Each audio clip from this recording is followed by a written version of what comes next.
Hello and welcome to Pro-Life Primetime News. Today is Friday, February 3rd. I'm Leslie Palma. And in for Teresa Watson, I'm Anthony Vasone. In our top story tonight, we will be joined by pro-life activist Mark Houck, who this week was found not guilty on federal charges against him, stemming from an incident outside of Philadelphia Planned Parenthood in 2021. I will share with you the news from Minnesota and other happenings in abortion in the news. The RNC passed a new pro-life resolution. I will tell you all about it and other political news in Political News in a Nutshell. We'll close our show with some of the exciting interviews Teresa and I were able to conduct at the March for Life and the Students for Life Summit. You won't want to miss them. On Monday, a Philadelphia jury found pro-life activist, prominent Catholic, and father of 7, Mark Houck, not guilty on both counts of the bogus charges the Biden administration filed against him. Houck was charged with violating the Federal Freedom of Access to Clinic Entrances, or FACE Act, when he was sidewalk counseling outside of Planned Parenthood. An abortion business escort accosted and bullied his 12-year-old son, and Houck stepped in to stop it. And in doing so, the pro-abortion volunteer fell down. Houck could have faced more than a decade in prison if found guilty. The not guilty verdict was a huge victory for Houck, his family, and all pro-life Americans. We are so honored to have Mr. Houck with us here tonight. Welcome to the show, Mark. Well, great to be with you. Thanks for having me. All right, so this is a question that all anchors, all news people ask. How did it feel when you got the not guilty verdict? Sure. When I came out, they asked me the same question, and I only described it the way that I felt in my heart, was to say that I feel like George Bailey from It's a Wonderful Life. Relieved, just felt so blessed. Overjoyed, and just the love of the community that was surrounding me all week, and the world for that matter. We were all together in it, and it just felt great. Mark, were you confident that this was the decision that would be handed down? Well, I knew I was innocent, so I was confident in my innocence. I was confident in the legal team that we've formed, which was a phenomenal group of lawyers from the Thomas More Society, led by Peter Breen, and probably the best trial defense attorney in the country, Brian McMonigal. I was confident in that, but I would be lying if I told you I was confident that we would get a not guilty verdict. I wasn't sure, even up to the very last moment. I wasn't sure that was going to be the result. Well, we know this had to be an awful ordeal for your family. How did they hold up? First that awful arrest, and then during this time awaiting the trial, and then for waiting for they didn't have to wait long for the jury, but how did they hold up for all of this? Sure. There's been a lot of grace flowing through our home, and the whole experience has been surreal for sure, but it's been a one of great faith and trust, and the journey for them with mom and dad has been an opportunity to grow in our faith and our trust in God, and even the little ones, their constitutions don't really understand what happened, but they're getting there, and to walk with them and for them to see the results of this journey, and the suffering and the sadness and the joy in the midst of all of it will be a lesson that they'll take with them the rest of their lives. Definitely. So what's in store for you now, Mark? Will you be getting back out there and continuing your work in front of Planned Parenthood? That's right, Anthony. The mission continues, right? There's nothing stopping us from doing what God has called us to do and what we've always done for the last 20 years. So we're going to be back at the same location where this all went down next Wednesday. Now, my wife said, I'm coming with you with the 7 children. So that'll be a special day to just be back there with them. Normally it's just me or my son with me. But we continue the mission of the ministry that we run at the King's Men, and we'll continue to help men. We'll continue to help moms and dads and babies, and on the brink of termination. We'll continue to fight that good fight. Do you have any advice for any other street activists so they don't run up against this type of thing? Well, then they know that they have the protection of the law, right? So as sidewalk counselors and First Amendment rights, we do have that protection. So they should have no fear. You should know that the federal government offered me a plea about 2 weeks before this. I refused to take that plea. My wife would not allow me to take that plea. She wouldn't let me come home. I'm an innocent man, and I knew that this was a risk, but we needed to do it for the pro-life movement and for all those activists out there who want to express their views on both sides of the aisle that we had to move forward, and thankfully we had the result we had. Thank you so much for joining us tonight, Mark. It was a real honor for us to spend some time with you. And as we close, what would you like to say to your wonderful legal team at Thomas More Society? Well, all glory be to God for the result. I got to thank the jurors. They did a great job. I got to thank Judge Gerald Pappert for being fair and full of wisdom. And of course, Brian McMonigal, I've already sung his praises, but he's become a dear friend through this. Phenomenal human being. And then Peter Breen and the Thomas More Society. Gosh, they're the cavalry. If ever you have an issue with First Amendment issues in the government, Thomas More Society is where you need to go. All right. Well, thank you so much, Mark. Thank you. Great to see you. On Tuesday, Minnesota Governor Tim Walz signed the most extreme abortion law in the country, legalizing abortions up until birth. The Protect Reproductive Options Act enshrines in state statute a fundamental right to abortion without limits or safeguards. The bill passed the House and Senate by narrow margins after Democrat leaders quickly pushed it through the legislature in the opening weeks of the session. The law allows abortion on demand even late in pregnancy when there is no debate that unborn babies feel pain.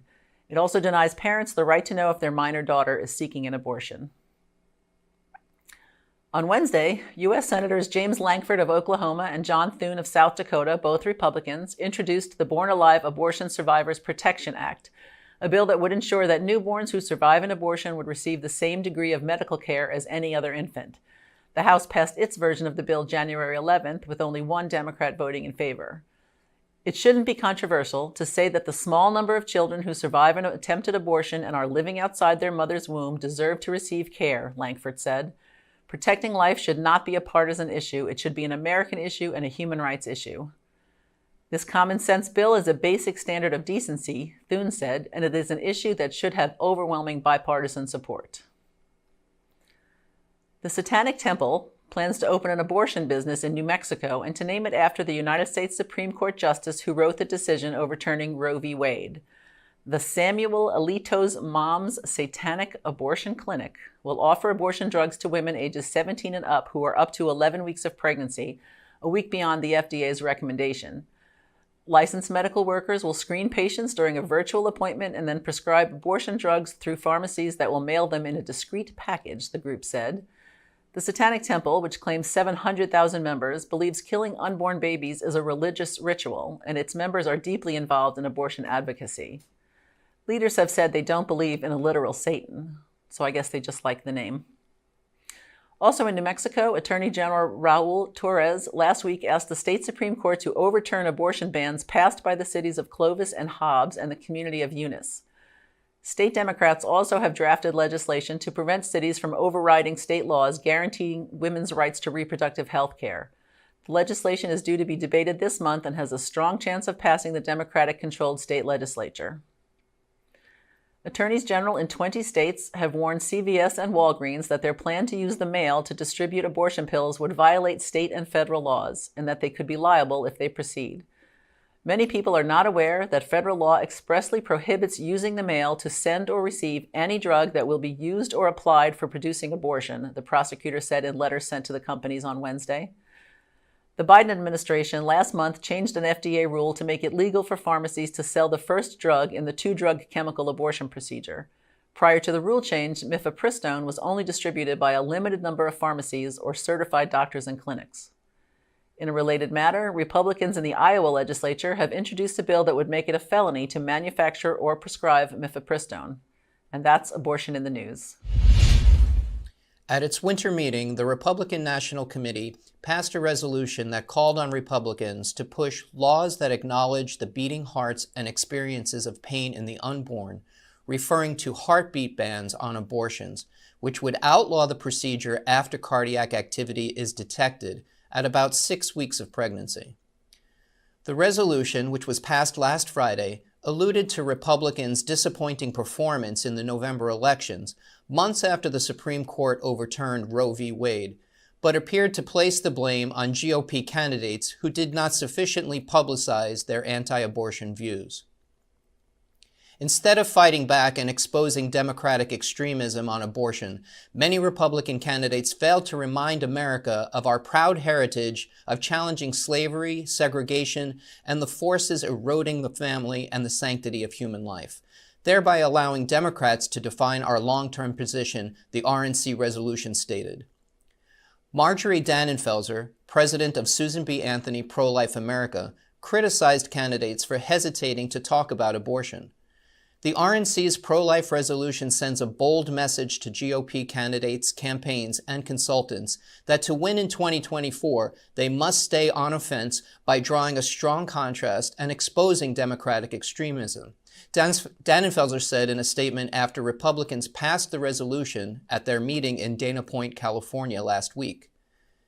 In 2022, too many GOP candidates used the ostrich strategy in which they put their heads in the sand, pretend the issue of abortion didn't exist, and Democrats spend hundreds of millions of dollars distorting their pro-life positions and defining them as extremists, she added. The resolution came as Ronna McDaniel won her 4th term as RNC chairwoman.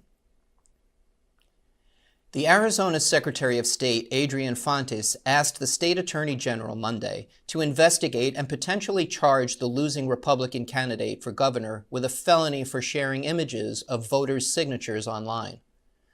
Fontes, a Democrat, said GOP gubernatorial candidate Kari Lake may have violated a state law that protects a voter's signature from being accessed or shared by anyone other than the voter or an authorized government official in the scope of the official's duties.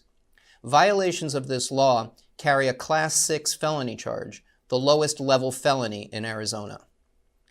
Lake posted the voters' signatures on Twitter on January 23rd, claiming they were part of a bombshell that showed mismatching signatures that shouldn't have been counted. The signatures she posted were from 2020 ballots. In his letter to the Democratic Attorney General, Chris Mays, Fontes asked that Mays investigate and take appropriate enforcement action against Lake. And that's political news in a nutshell. On Friday, January 20th, the first March for Life since Roe v. Wade was overturned took place in Washington, D.C. Many members of our Priests for Life team, I think there were 15 of us there, had the amazing opportunity to participate in the march and other events that occurred that week. Anthony, this was your first march. What did you think? Yes, indeed. I know you've been many times, but this was quite an experience. It's actually a loaded question because the march was truly one of the most amazing experiences I've ever had in my life. It was an emotional roller coaster ride. It was heartbreaking and uplifting at the same time. And listening to the testimony of so many women healing from abortion and their journeys, seeing women who were victims of rape proudly holding up signs saying that being a victim of rape didn't prevent them from loving their child, attending the memorial service for all the lost babies at the steps of the Supreme Court and laying the flowers upon the ground was one of the most emotional moments for me. And at the same time, through all of this, it was extremely disturbing to witness the behavior of the pro-abortion groups that were there, just shouting obscenities and horrifying statements and falsehoods, most of which I couldn't even repeat in this or any forum. I mean, these stunts were pulled even during the somber moments of the Sunday memorial service at the Supreme Court, during testimonials, and even several outbursts right in the middle of our Friday morning prayer service at Constitutional Hall. It was really unnerving. But my takeaway from the whole experience is that these radical pro-aborts accomplished nothing. They had nothing of value to say and couldn't even answer simple questions posted to them about why they were there that were asked by roving reporters like Seth Gruber. Their answer to everything was to use the F word or make a finger gesture. I mean, it was juvenile. So what I know is that we here at Priests for Life and all of us in the pro-life movement actually make a difference every single day. Every day we save babies. These radical, obscene groups just wake up angry every day. And some of them don't even know what they're angry about. They just enjoy being part of an obscene crowd. So I thank God for the opportunity to work for this amazing organization. And I will continue to go to every March for Life moving forward as long as God will allow me to do so. All right, well, you said a mouthful. Well, you asked. So my co-anchor Teresa Watson and I had credentials for the media tent at the March for Life rally, and we had the opportunity to interview a number of pro-life leaders. At the National Pro-Life Summit the day after the march, we also had the chance to find out what some other pro-life groups are up to. So we're going to share some of those interviews with you tonight, and we'll air more in the weeks to come. But I just want to say that I was a reporter for 30 years, but it was a print reporter. My tools were a notebook and a pen, so please forgive me as I get used to a microphone and a camera. Well, Teresa had the opportunity to chat with Marjorie D, president of Susan B. Anthony Pro-Life America. Hello, I'm Teresa Watson with Prolife Primetime News, and I'm here today at the March for Life with Marjorie D, and she is the president of Susan B. Anthony Pro-Life America. Hi, Marjorie. Hey, thanks for letting me join you. Sure. Well, how do you feel today, the first march? So excited. And would you say first march? Yeah. It's the first day of the rest of the pro-life movement's lives. This is the beginning of a brand new pro-life movement, demographically young, with wisdom and experience of 50 years behind it, ready to take on states, ready to take on the upcoming presidential race. It's an exciting moment. And we have gone from one front, mainly, in terms of legislation and politics, one front, and education, obviously, to now arguably 50. So our job is to focus on the big wins and in the state level and on the federal level. So, and how are you doing that? What is Susan B. Anthony doing? So far, 13 states have passed strong pro-life laws. 17 states are in litigation. And we have 4 states that we think have great potential to pass as ambitious as they can laws in their states. So we're focused on 2 things in states. One is fighting to advance that legislation. And then also, in a defensive posture, fighting to defeat ballot measures that would peel off all of those gains. There are between 9 and 11 ballot initiatives that the pro-abortion side is putting on the ballot that will be up in the 24 election. And those could just undo all of that work. So we've got to fight and win those. We've got to fight for the legislation. And then we have to be establishing a very strong relationship with each presidential primary candidate who is pro-life, helping them be all they can be so that the best man or woman wins on that Republican primary stage. Amen. So looking forward to 2024. Oh, yeah, here we go. I know Father Bavone can't wait to go. Yes, and no one is better than Father Bavone as a partner in this. I love Father and always will. Yeah, it's an very exciting time. Any predictions for 2024? No predictions, but the first step is to make sure that each one of them finds their voice. Any one of them that says that this is just a state job, that a president will have no role, is leaving California, Illinois, Vermont. 60% of the unborn children in the country exposed and with no protection. So establishing a federal minimum standard is the presidential responsibility for any pro-life candidate. What is your opinion about this new craziness of the abortion pills being sold in local pharmacies? It's just an aspect of evil, an aspect of lawlessness, an aspect of a movement that cares more about the institution of abortion than it does for women themselves, that they would expose them to the harm and grief of never experiencing a counsel from a doctor, no concern about whether they have ectopic pregnancies, no concern about issues that would come up that would affect a future pregnancy. No concern for the woman, because the institution of abortion is so important. I just wonder if sometimes they think to themselves, the ends justifies the means. If a handful of women die, well, that's okay, because we still have abortion for all these other women. It is outrageous. It's the worst moment that I've seen in the other side, and I've seen some bad ones over time, where they should be working with us on at least protecting the health of women, instead of stripping away protections and regulations that an industry benefits from in their misery. It's just defies reality, any kind of reason or compassion. Sure, well, we definitely agree. And thank you so much. I know it's a busy day for you, but thank you for taking the time and coming to talk to us. Anytime. Right. Thank you. Thank God you. bless. I was thrilled to be able to speak to Lynn Fitch, the Attorney General of Mississippi. Here's what she had to say. All right, I'm here with Lynn Fitch. She's the Attorney General of Mississippi, and she argued the Dobbs case before the Supreme Court. If not for you, we'd be having a different kind of march for life today. How does it feel to have this huge role in overturning Roe v. Wade? It's an exciting time. To God be the glory. We're all here together. We get to celebrate. It's an amazing journey we've been on, but now we take that next energy and we move forward. This is a compassionate pro-life movement. We'll take that and move forward. We've got some great next steps. But in our brief and in our arguments, we said, empower women and promote life. We asked the justices to give it back to us, to give it back to the people. They did. And with this Dobbs decision, it gave us some incredible opportunities for next steps. And you just said something interesting to me. We had Representative Becky Curry here last year. She wrote the bill. I think she authored the bill. And you said started with women and finished with women. It did. So there's no way we can be criticized, I don't think, you know? No, we're very vested in it. Becky's a great friend and did amazing work. And it was just such a blessing to be able to finish it with the Dobbs case.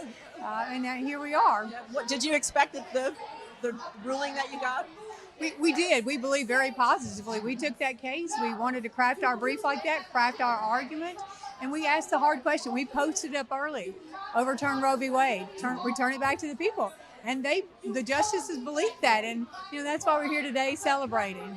Where were you when you heard the leaked decision? I was there in Jackson, Mississippi, so unbelievable. Unbelievable is right. Exciting time. Definitely. Thank you so much for joining us. Thank you. Prolife Primetime News. Yeah, thank you so much. Thank you for the messaging. Nice to meet y'all. You too. Teresa had a wonderful time talking with Bob Unanue, the president and CEO of Goya Foods. Hello, I'm Teresa Watson with Prolife Primetime News, and I'm here today with Bob Unanue with Goya Foods, and we're at the March for Life. So how do you feel, Bob, being here at the march? Well, it's great. I started this within our company, an initiative called Goya Cares, which has to deal with human trafficking, with child trafficking in particular. And it's a shame that our children are always victimized, attacked. They're targeted. And, in this life movement, it's about the same thing. The children are under attack, and not just the children, the women too. I always ask the question, what's the difference between major surgery and minor surgery? Major surgery is when it's on you. And so the women who have to abort a child, they're victimized because they get pressure from a lot of people.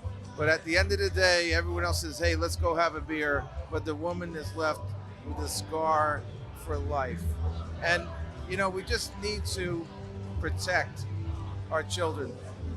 And the woman, the child has been targeted from day one.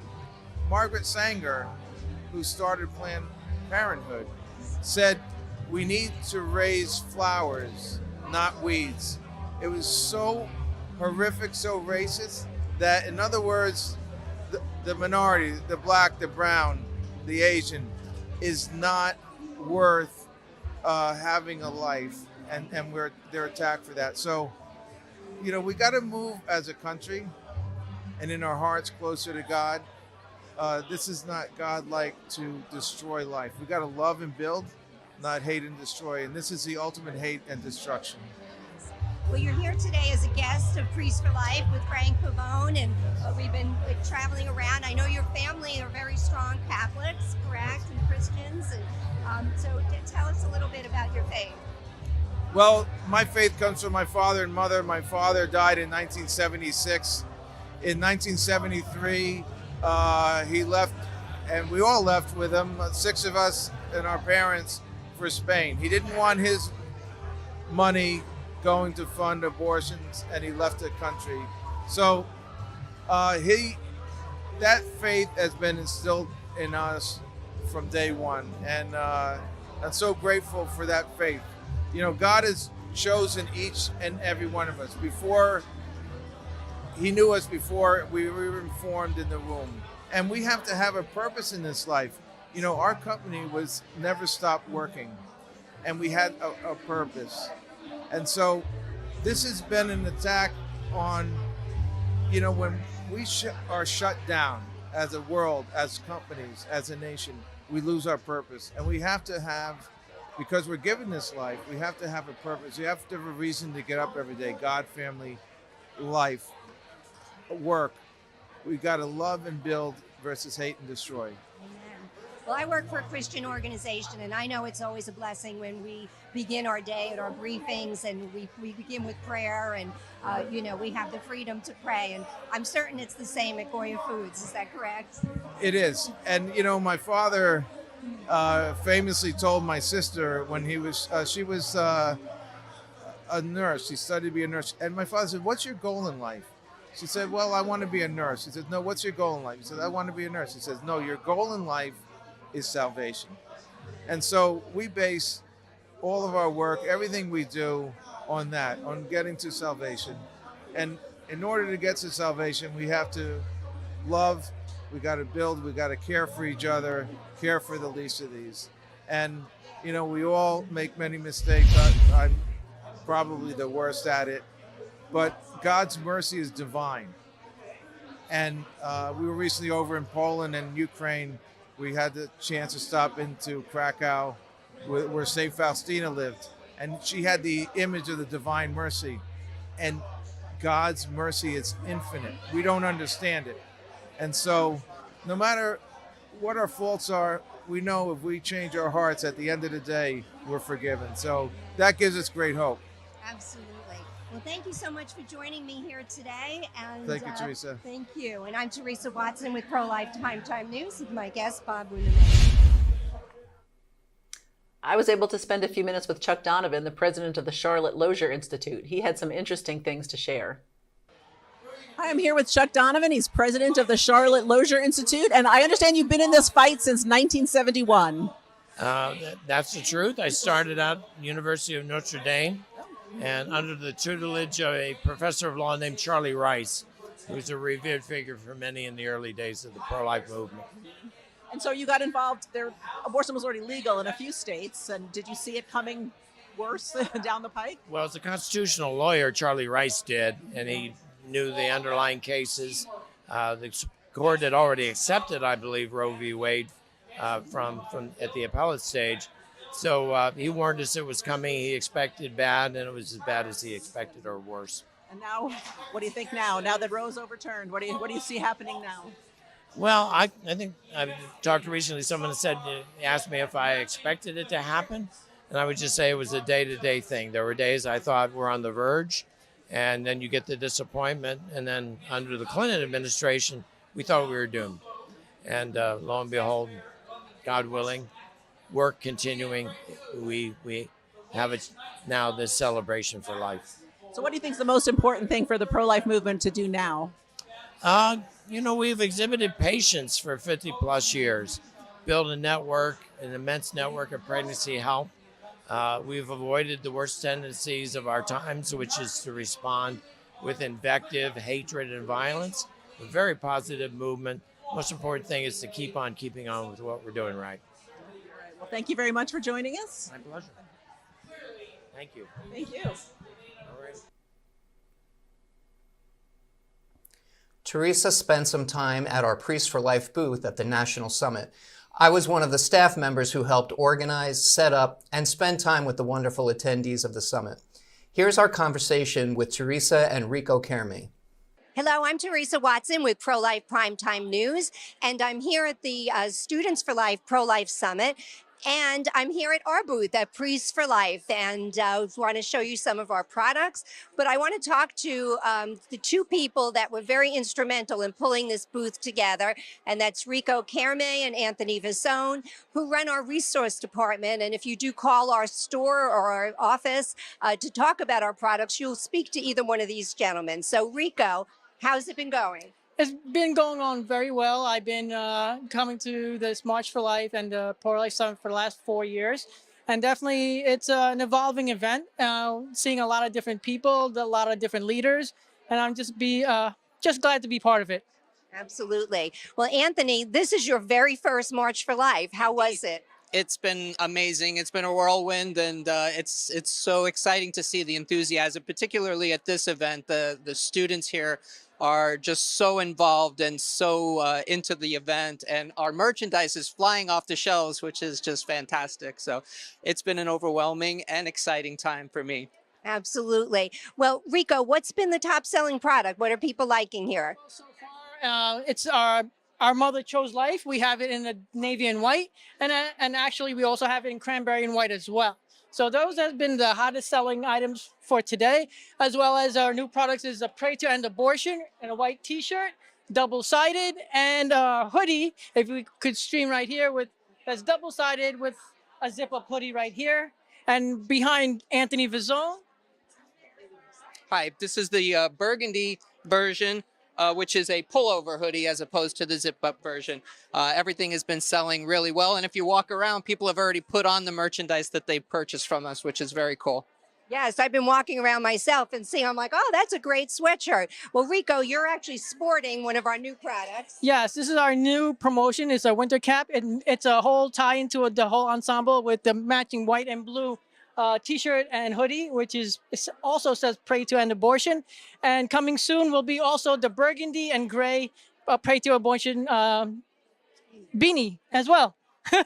Absolutely. All right. So where can people go to get our products if they're not here at this amazing event? You can go to prolifeproducts.org, and you can order any of the products that we're featuring here and many others that we're not selling here. But if you're here at the summit, come to our booth because you're going to save money if you buy it here. Absolutely. Well, thank you very much. I'm Teresa Watson. Teresa and I got to reconnect with Dr. Alveda King, founder of Alveda King Ministries and a colleague of ours. Hi, we're here with Alveda King, founder of Alveda King Ministries. She's a longtime civil rights activist and pro-life activist. Great to see you, Alveda. Hi, Leslie. Hi, Teresa. And I'm telling you, we could be Charlie's Angels. I think we look pretty good, don't you? I want to be Kate Jackson. Okay. But isn't it great to be here? Aren't we happy? We are. We're so happy. I didn't know that I would be at a March for Life after Roe was overturned. So that's amazing. Well, we thought about it, and then we've actually had these conversations. And as Christian women who are devoted to the sanctity of life, we kind of knew we were going to have to keep going. But what I'm encouraged about, especially over at Priest for Life, and I'm on the board, and I'm still a family buddy, but we know that we have to keep carrying this message. But you know the thing that excites me, Teresa, you're a new grandma, you know, and so oh my goodness, look at that. And you know, I've got them too. But when we see the young people in droves showing up every year, and now, we've got to do something to make sure that they're doing that on the state level. What's happening with that? How can we make them do the same thing on the state level that they do every year? Well, there are more marches, more statewide marches now. Pennsylvania, Virginia, Ohio, there's more being organized. Okay, so, I did not know that. Yeah, Florida just had one, St. Augustine, Florida, Okay, well, see, as long as we do that, we shall continue to overcome and occupy. So I don't sing we shall overcome anymore. I say Christ has overcome, but we have to take it. Even our own camera guy is an intern, and he's young too. And he's doing a good job too. I'm excited about that. So when I see the young people, I'm always sure that God is with us and that we are growing. Amen. So what are you up to, Alveda? What are you working on now? Well, now you know I've got a cooking show on Fox Nation, and I'm still cooking and talking about hard topics. So I'm doing that. I'm producing more music. That song, We Shall Overcome, we covered it, found an artist who was singing We Shall Overcome.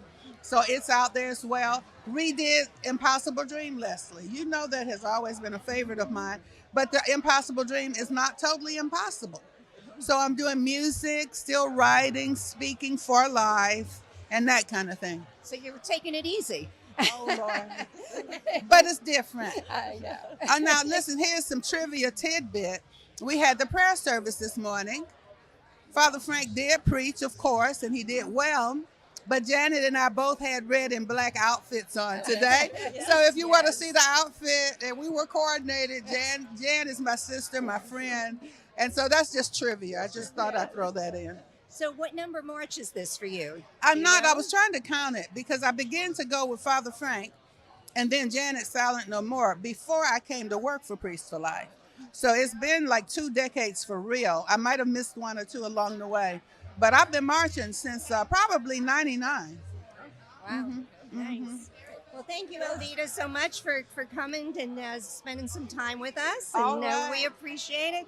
I'm Teresa Watson with Pro-Life Primetime News. I'm Leslie Palma. And I'm Elvita. God bless y'all. All right, so you say you're going to go back, and Yeah, as crazy as it sounds, and as stressful and emotional as it was, I can't wait for the next one to come along. So Yep. So until abortion is abolished, we'll be there. we'll keep fighting the good fight. Yep. All right.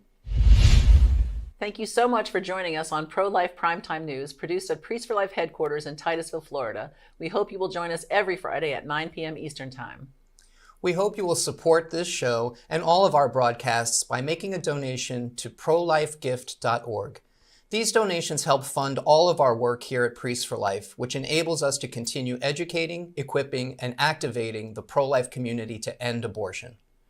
Thank you for joining us. I'm Leslie Palma, Communications Director. And I'm Anthony Vasone, Resource Associate. Remember, life is the only choice.